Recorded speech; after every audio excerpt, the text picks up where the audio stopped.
participants, welcome to the second module of week 9.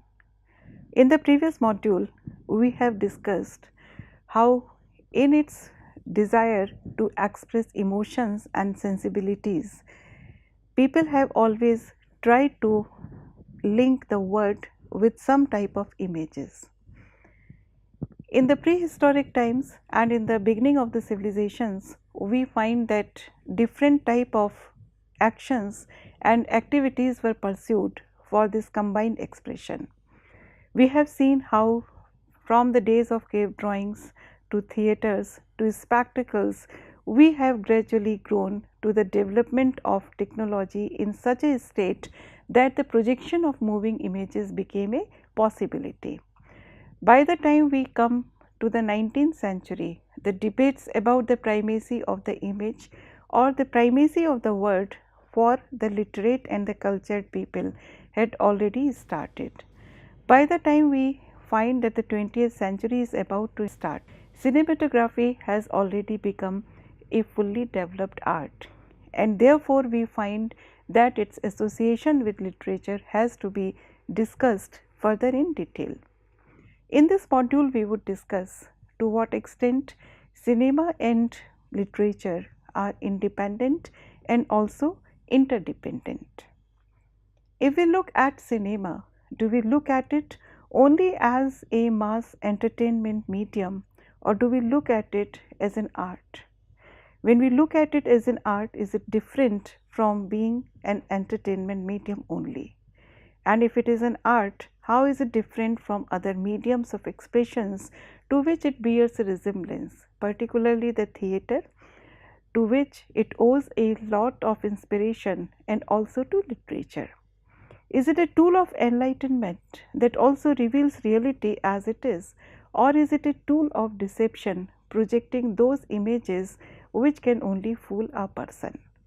And how does it affect the viewers? How does it affect us, both cognitively and emotionally? Can we use cinema as a tool for the change of the society, or is it only copying and reproducing relations of power in the given contemporary societies? There are some fascinating questions which have continually been debated on by the film theorists. Many of them also happen to be filmmakers since the very inception of the cinema. And if we have to put a date to the inception of cinema as we understand it today, I would say that it begins in the last decade of the 19th century. The association of film or cinema with a literary text has always been a very complex issue. We can quote from Seymour Chapman, who says that from a text, a reader can learn only a limited number of details, and then the picture has to be filled up imaginatively. And here, in any reading of the text, it is the imagination and sensitivity of the reader which comes into the play. However, in the representation through the medium of film, the number of the details are not only indeterminate, but they are also presented. In fact, these details are often not asserted, but they are simply presented before the narrator. In its essential visual mode, the film, as Chapman says, does not describe at all, but merely presents, or better, it depicts, it renders in pictorial form. So, the basic difference between a film and literary text is based on the medium. The film uses the pictorial form, the images, and the literature uses words, and therefore we find that they are two different genres, so to say. The film history begins in 1895 with a private screening of a short film by Lumiere brothers, and it was followed by a more public screening in December of the same year, and this picture was known for the documentary realism. Lumiere brothers used cinema as a way to investigate reality and also to document history. Their attempts were followed by George S. Méliès, who was known for fantasy-based movies, and he exploited films for entertainment and imaginative play. His films followed contemporary cultural traditions. That was a fascination with the spectacle under a clear impact of the theatre, and he also turned to literary materials for different kinds of subject matter. And here we are going to screen for about 30 seconds the first real motion picture by the Lumiere brothers. The title of this movie is Workers Leaving the Lumiere Factory in Lyon, produced in 1895.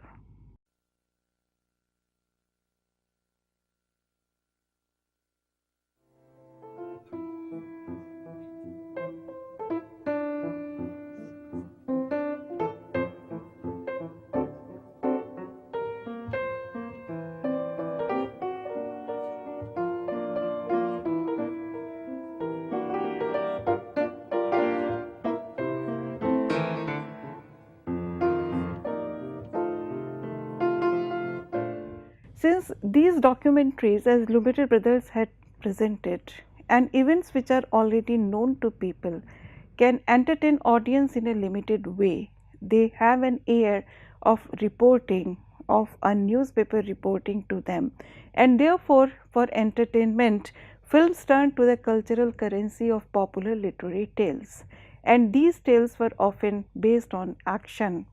For example, in 1896, we had Rip Van Winkle, 1900 Cinderella, 1902 Robinson Crusoe, also Gulliver's Travels, followed by Uncle Tom's Cabin in 1903, Damnation of Faust in 1904. And particularly if we look at this list, we find that Cinderella and Robinson Crusoe have been made and remade in various formats of media, not only as films but also as TV serials, as web serials, and in other popular mediums. The birth of cinema can also be traced with the first Nickelodeon explosion. The Nickelodeons were developed in 1905. It was a multi-purpose theatre which was very popular for about 10 to 14 years in the first decade of the 20th century. As the name suggests, nickel is a coin and the Odeon is a Greek word for a roofed over theatre. So these Nickelodeons or these theatres were established in America. The first Nickelodeon, the picture of which is presented over here, was opened in 1905 in Pittsburgh. For a small sum of 5 cents, a small storefront theatre show, people could visit them, and these were played to live musical accompaniment. The audience simply loved them because for the audience it was the first live experience of moving images. It was something which was drastically, revolutionarily different from their previous experiences. But the newspaper medium also started to denounce films as being morally objectionable. A very significantly popular movie was The Great Train Robbery, which was released in 1903. It was a short movie. So this movie changed the way of entertainment forever. It established films as a lucrative form of entertainment in the USA, and it was considered as the major first Western film introducing this particular genre of films also. This film was also based on a historical event, that was a robbery on a train by the gang of Butch Cassidy. It was a major narrative film which was also known for its technical and editing innovations. For the first time, we find that this movie introduced cross-cutting editing technique, and which became popular for the presentation of action in a summarized and in a way which was attractive to the audience. Due to the popularity of the Nickelodeons, we find that the production companies grew and flourished during the first decade of the 20th century. The possibilities of filmmaking were also improved, and with technological innovations, as we have seen in the previous module, films also became longer. From 1 minute, from one reel affair, they became a 15 minutes affair. For a 15-minute projection, people also needed a storyline, and therefore storytelling developed, It was not just a documentation of everyday life which could entertain people. They wanted a script, something had to be told, a story had to be told, and therefore, in order to tell a story successfully, the techniques of editing were also developed. So, it is around this time that by 1920s we find that various studios had already developed. We had MGM, Warner Brothers, William Fox, and these studios also began to take control of industry. Motion Picture Patents Company developed to protect corporate profits, fight piracy, protect copyrights, all of which ultimately resulted in limited directorial and artistic freedom. During the 1920s, we find that it was still the era of the silent film. The American prosperity after the First World War and before the Great Depression also drove people towards mass entertainment, and the films or the cinematography was the newest fashion which attracted them. During this period, we find that the USA became the leading producer of films in the whole world. Nickelodeons became movie palaces, and movie palaces opened up throughout the Los Angeles. The Hollywood as such had developed by this time, and a star system was not only established, but it also started to flourish independently. The foreign market was dominated by the German expressionists, particularly by the melodramatic movies which were made by the German movie makers. However, by and large, we find that this genre, this business rather, was dominated by the USA. These silent films were black and white, they did not have any dialogue or any sound recorded on the film, but they could use some inner titles to suggest transitions, etc. Often they were played to live musical accompaniment, and these movies also had exaggerated expressionistic acting, so that the absence of words could be made up by the gestures and postures of the people. In a way, we can say that it was a visual storytelling, a unique way in which cinema could communicate purely through visuals, slapstick, physical comedies, and therefore we find that the short movies by Charlie Chaplin became very popular. In 1926, there was an invention of Vitaphone which synchronized sound with film, and we find that Don Juan in 1926, that was the first film with synchronized soundtrack. However, it did not have any dialogue, but it had the soundtrack of music, and therefore the group of musicians was not required in the theaters when it was played. The first talkie, the first movie with the dialogue, was released in 1927. That was a jazz singer. That was the first talkie or the first musical, and the first words were, wait a minute, you ain't heard nothing yet." It was mostly silent. It had 6 songs and barely 350 spoken words.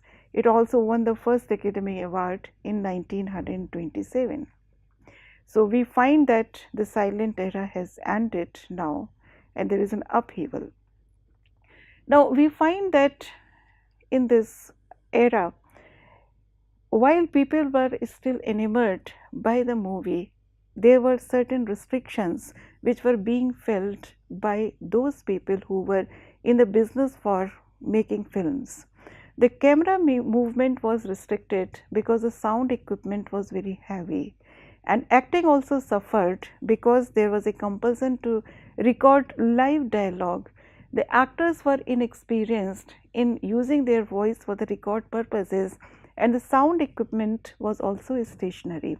So it put several restrictions on the capabilities of the actors to move around and to use their voice effectively.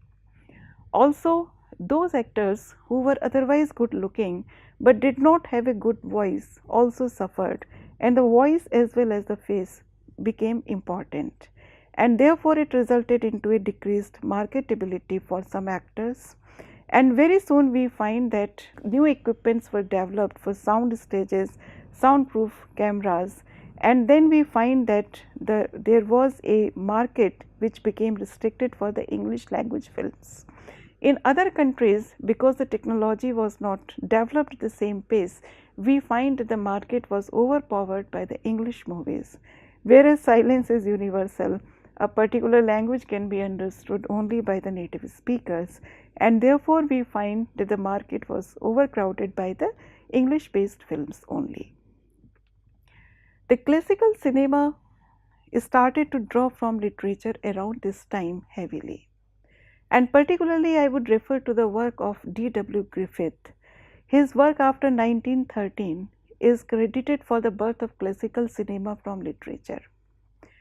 When the movies started shifting from one reel shots, which ran from 10 to 20 minutes, to longer narratives of 90 to 100 minutes, there was a demand for storyline.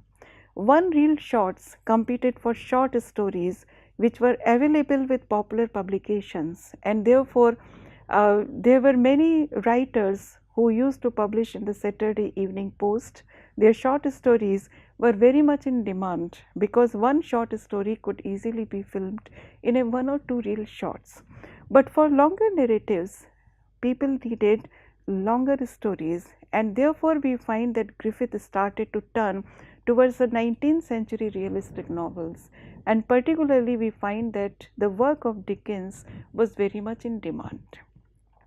It is interesting to note that in the beginning of the 20th century, the contemporary novel was moving towards being experimental.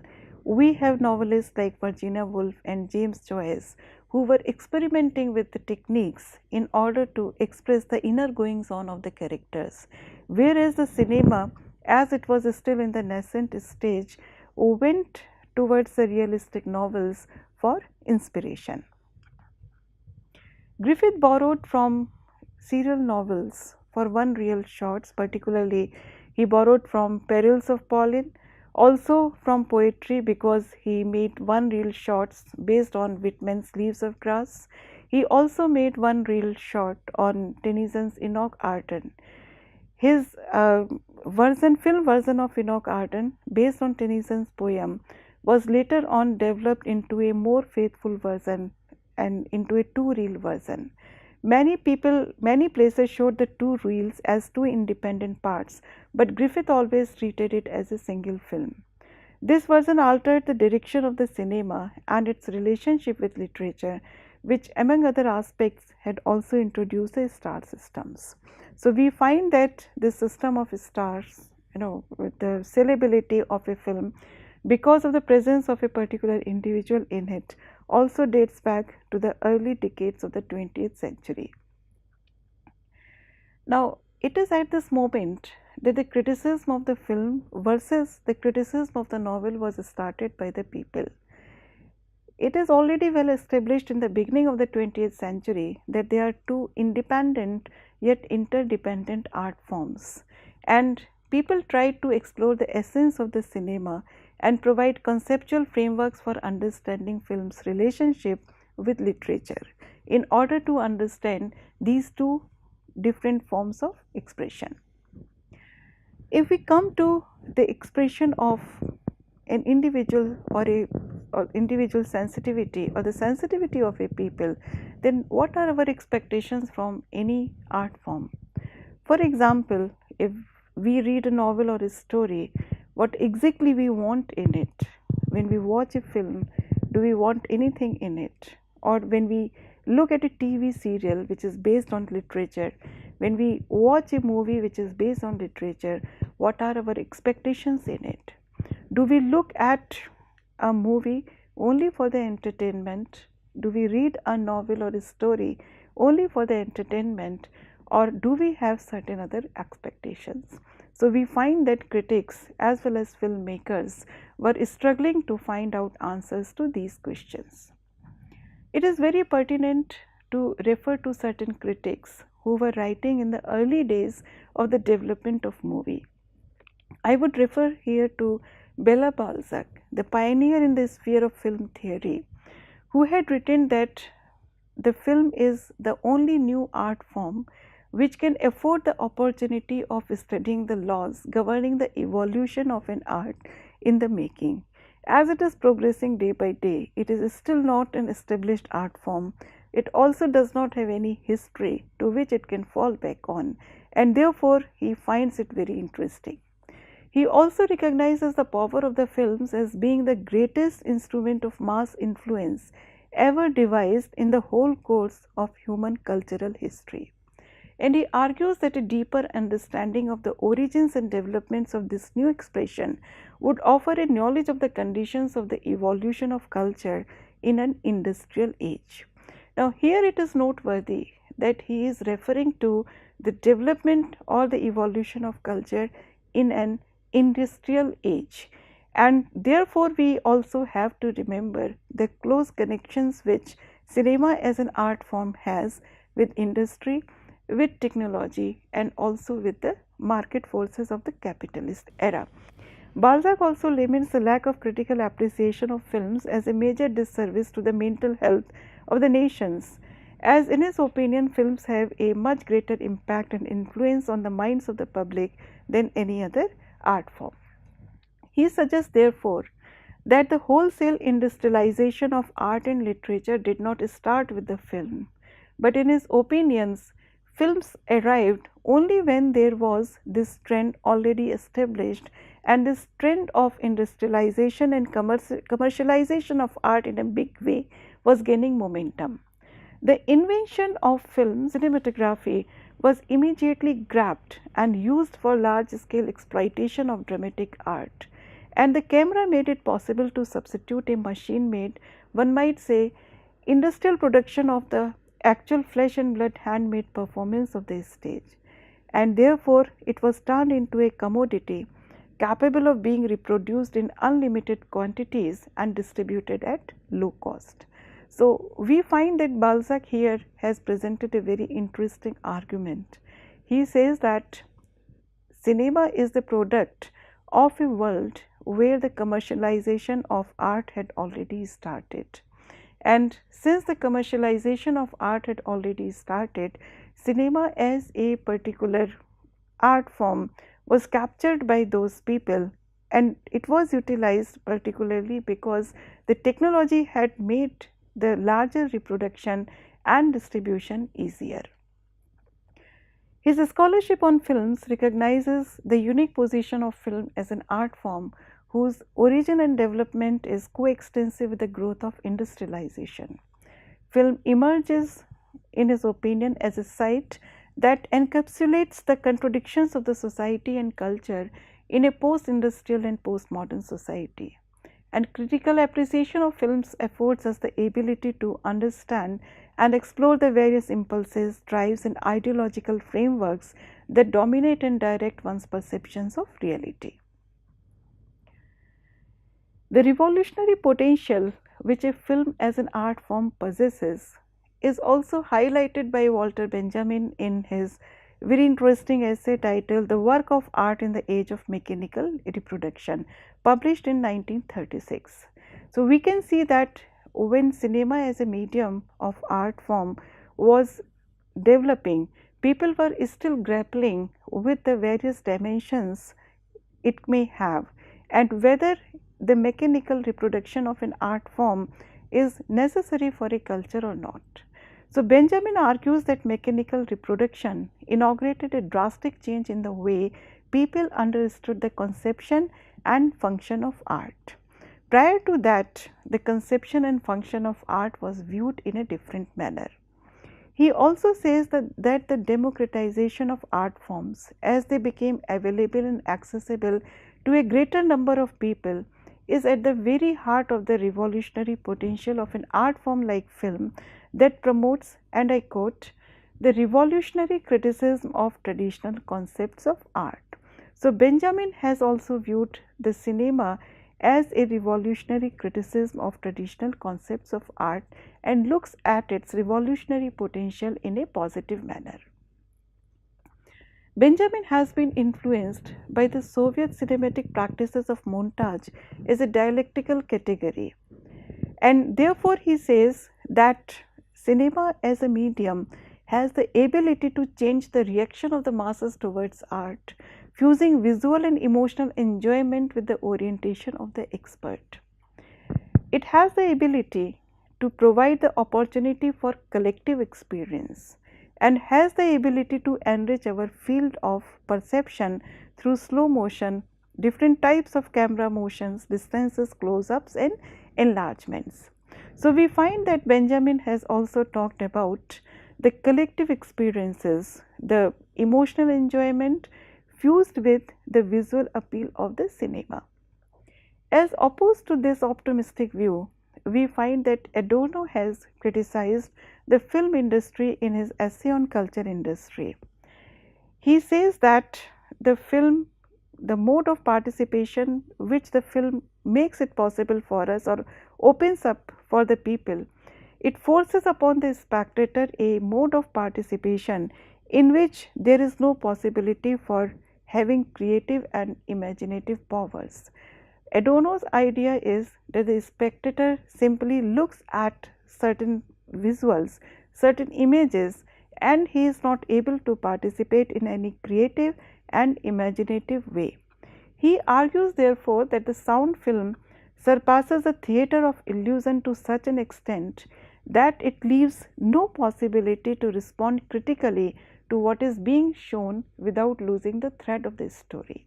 His idea is that if a viewer does not want to lose the thread of the story, has to keep on looking at the screen, and while the spectator is so much engrossed in looking at the screen, he or she is not able to look at it critically. So, relentlessly the images move on, and therefore the spectator's power of observation is utilized only in watching these images, and the critical appreciation is not possible. However, Adorno's discussion of the film is limited to its production and functioning under monopoly capitalism. Outside that, perhaps it does not have much validity. While a lot of scholarship exists on adaptation studies that revolve around the adaptation of literature into film, we find that these debates often focus on the fidelity discourse and judge films on whether they have been successful in replicating the original intent and vision of the literary work, or whether these films have intervened to provide a perspective on the original. So, the fidelity criticism of the movie adapting a particular piece of literature is very popular, and I think it is the commonest way of looking at this relationship. Film and literature are often viewed as being related fields. Bluestone has asserted that the novel and film are overtly compatible but secretly hostile. They both share a narrative, a series of events or actions which unfold in a sequential manner or may be logically connected by virtue of their emplotment. What makes them different art forms is narration. The way of narration is very different. Both film and literature have to create a world, they have to represent or depict lives with a degree of verisimilitude and immediacy that cannot be achieved by any other art form. At the same time, we can say that both these literary forms and both these forms of expression depend on the capability of the reader or the spectator to use the perception as a code, the reading strategies in order to apprehend the intent of the writer, and at the same time to comprehend the connectivity of the images which are being presented before him. Whereas literature uses textual codes and depends on conventional linguistic codes, cultural ways to create and narrate complex narratives, film has created its own codes. It does have certain visual codes. For example, it can use costumes, decor, mise-en-scène, etc. It has also developed certain cinematic codes like montage, length of a shot, camera angle and movement to animate their narration. It uses words also because the dialogue is important in any movie nowadays, but at the same time we find that it has also developed its parallel codes. The medium of the film, though it uses a repertoire of technical innovations and different cinematic codes, is limited still in its ability of representing the aspect of temporality as easily as a piece of literature. The duration of the medium of cinema is restricted. A film cannot fully, in detail, represent narratives that have developed over a long passage of time without taking help of certain special effects, conventions, and techniques. On the other hand, literature can really direct the reader in a step manner towards the progression in linear time. Despite some of these issues, we find that film has emerged as a narrative and visual art in its own right, and it has also influenced literary production even as it has borrowed from literary codes. In our discussions in the next module, we would see how films and literature influence each other. Normally, we understand that literature has been adopted by the films, but we find that film also has a deep impact on literature. Films also offer us the opportunity to unravel the discursive means through which power relations are organized in the service of a status quo. In the modern times, films reflects the mechanism of these power relations in the creation of vocabularies to understand identity and community in popular culture. Thus, the films are analogous to the literary texts that contain narratives of conflict between individual and society. So, now let us discuss what is unique about film as compared to other arts. To begin with, we can say that there are certain formal qualities, the techniques of filmmaking, genre, etc., which differentiate it from other arts. At the same time, it has a need for capital investment in comparison to any other art. Most of the arts are developed on the basis of the patronage system, and the need for capital investment was never as great as we find them in the movies. Even in the theatre, even in the best days, we find that it was never as costly as the making of a film was. It is a team effort unlike any other art form practiced earlier. At the same time, it also has a unique relation to the mass audience. Several aspects of it can be compared with the theatre performance, but we find that the differences are too significant to put them in the same category. Let's try to have a look briefly of the history of film theory. In the first phase, we find, which we can put somewhere around till mid 1930s, it was a silent period and it is known as formalist phase or a classical phase. We do have theorists like Hugo Munsterberg, Rudolf Arnhem, Sergei Eisenstein, who argued that film is an art and not just a direct recording of nature. We also have critics like Siegfried and Bazin, who say that film is not in contrast to nature but in an art of nature. Eisenstein has written in detail comparing the art form with the novels written by Dickens in the previous century. And I quote from him. He says, "What were the novels of Dickens for his contemporaries, for his readers? There is one answer. They bore the same relation to them that the films bear to the same strata in our lives." Eisenstein wants to suggest that the contemporary audience is as organically related to the medium of films as Dickens's readers were related to his novels. In the second phase, which is limited to the decade of 1960s and 70s, we find that the classical phase was being challenged by those writers and filmmakers who were responding to the historical conditions. The decade of 1960s has been a violent decade of the 20th century. The effects of Vietnam War were being felt in the American societies. There were riots in America and France also. And knowledge was constantly being redefined by literature and social sciences in the context of these disturbances.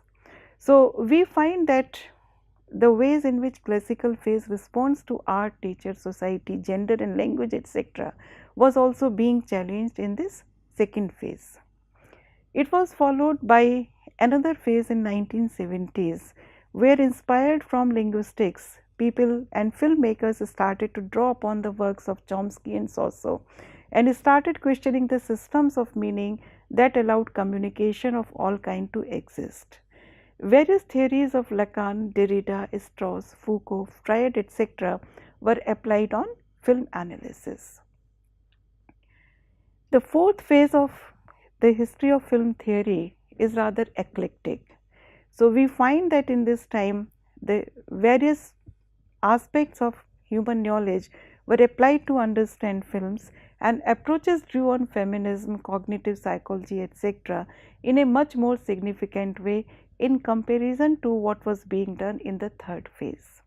They assert the shaping activity of the audience on film meaning and say that audience are not just passive postulated in earlier approaches, but their response towards the films should also be taken into consideration. The resistance of the performer to the meaning imposed by film narrative was also discussed a lot. So, we find that these other challenges of digitization and new forms of media were also being felt in this eclectic period, and cinema as a visual medium of art was gearing up to accommodate and understand these changes. The visual channel can also be very easily understood on the basis of this diagram, which I have adopted from Seymour Chapman, and we can understand that different challenges which are faced in the visual channelization of our images have been presented in this tree diagram. Film theory and film criticism are two different words, two different terms, and they have to be understood in this perspective. Film theory is a way of looking at movies from a particular intellectual or ideological perspective. It is concerned with many areas of investigation. For example, the film text itself, the structural properties and meanings of the text, its connection to culture and history, the relationship between reality, film, as well as the anti-realism of films, the production of movies as a result of art, economics or technology, and the psychological reaction of the audience to the images projected on the screen. On the other hand, film criticism is generally focused on evaluating a film's artistic merit and appeal to the public. A film's meaning can also be different. It can be explicit, which is very direct as it is being presented on the surface, and at the same time it can also be an implicit meaning which is being narrated by the film as an association, connection or inference that a viewer makes on the basis of the explicit story and form depicted in the movie. So, what lies below the surface of the explicit meaning is the connotative meaning, the implicit meaning of a film. A film may also have an ideological meaning, a body of ideas expressed by a film that reflects beliefs on the part of the filmmakers, characters, etc., or the time and place of the settings of the movie. Ideological meaning is the product of socio-political, economic, religious, philosophical, psychological, or sexual forces that shape the perspectives of the filmmaker, not the film viewer but the filmmaker. So, an understanding of these different approaches helps us in understanding the movies in a better manner. So, when we look at these approaches, we find that there may be either semiotic. For example, what type of signs and sign processes have been used in the movie. Semiotic approaches include the study of signs and sign processes, indication, analogy, symbolism, etc., and it should not be confused with the Saussurean tradition which is called semiology. So, the semiotic approaches may be realist, which may be based on the representation of reality in a photographic manner, which may be true to life, or they may be formalist, using montage, construction, combining, so that the meaning evolves from the juxtaposition of shots which show different types of moods or conflicts, etc. Or they may be rhetorical, persuasive, trying to pass on a message in a moral way, for example, war is bad, etc. Or mise-en-scène, in which a particular type of environment is created by lighting, set, movements, costumes, etc. So, the futuristic films can also be put into this category. Another approach is the structuralist one, where it can be a mythic one based on the myths, the traditional myths, the Greek myths, or even the contemporary myths. The feminist approaches, and as we have discussed feminism in detail, we will not repeat it here.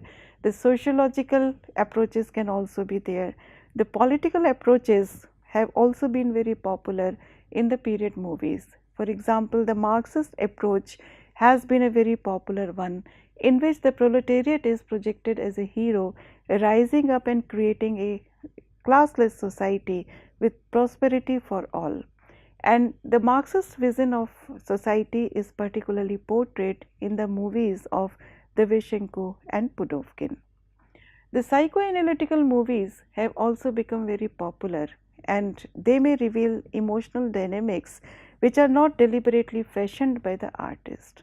So, for example, expression of sexual desire in art are intertwined with incompletely suppressed aggression, fear and guilt, and a critic can link an artwork and an artist's biographical background with an interpretation that reveals unconscious manifestations of desire, aggression, fear and guilt. So, there have been several movies with notable Freudian influences on them, including some movies by Ingmar Bergman as well as some famous movies of Alfred Hitchcock, for example, Spellbound and Vertigo. In fact, Hitchcock's Psycho is considered to be a reading in the Freudian understanding of our psyche, including the discussions of ego and superego, presenting them through the characters, weaving them in the plots of and the themes of the movie. At the same time, there may be contextual approaches, and in the contextual approaches, we find that the auteur is the most popular one. It is based on the directorial style of a author. It postulates that the film director is the author of a movie. It has roots in the 1920s French cinema, and its popularity peaked there in the 1950s with an influential film journal which was founded and edited by Andre Bazin. A director also must have made a significant number of films to be considered an auteur. It helps us in identifying those directors whose work displays ideological and stylistic consistencies. There can be some other genres also, for example, westerns, war, horror, etc. There may be historical studies, cultural studies, period dramas, etc. So, we find that these type of approaches help us to view the cinema as a particular art form, detailing it in terms of its possible impact on the audience. We will continue this discussion from the perspective of the association of film with literature and to what extent these two genres have been mutually benefited by each other. Thank you.